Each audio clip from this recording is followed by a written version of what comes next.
Let's talk about spiritual awakenings.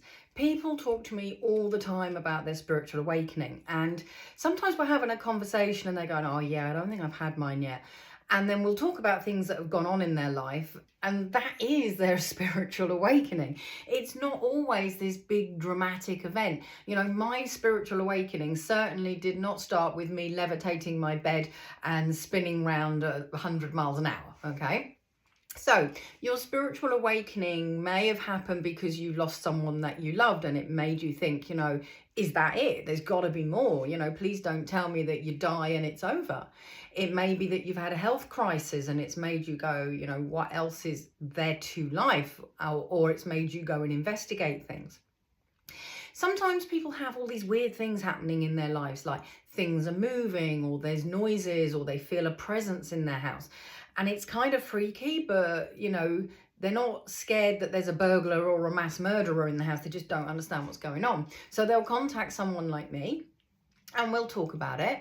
And once we've figured out that spirit going, "Oi, you, we want you to be working with us," things calm down because they're on that path. If they ignore it, then it will just keep getting more and more profound.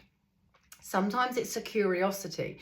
For me, I had lots of weird things happen when I was like 4 or 5, which I would describe as night terrors looking back. But at the time, I think they were spirit visitations and I didn't really understand them. And spirit kind of put the lid on things for me because they could tell I wasn't ready.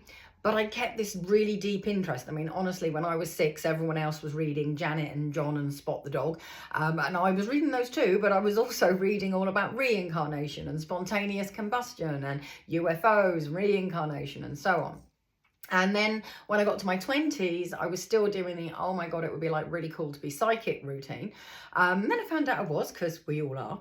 And from there, it was like, well, how do I develop it? How do I make it work? And I spent years and years and years really working how to make my senses work, how to connect to spirit, how to hear them, and just absolutely everything. And I'm still doing that now. My journey is not done. It's just I'm going over the old stuff, but to a deeper layer, and I'm bringing in new stuff that I wasn't ready for back then.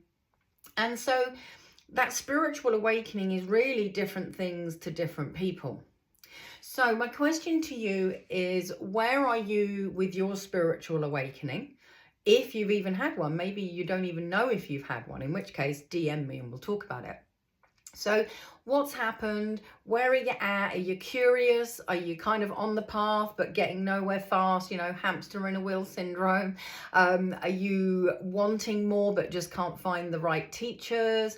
DM me what's going on, where you're at. Let's talk, and I'll be able to help push you in the right direction.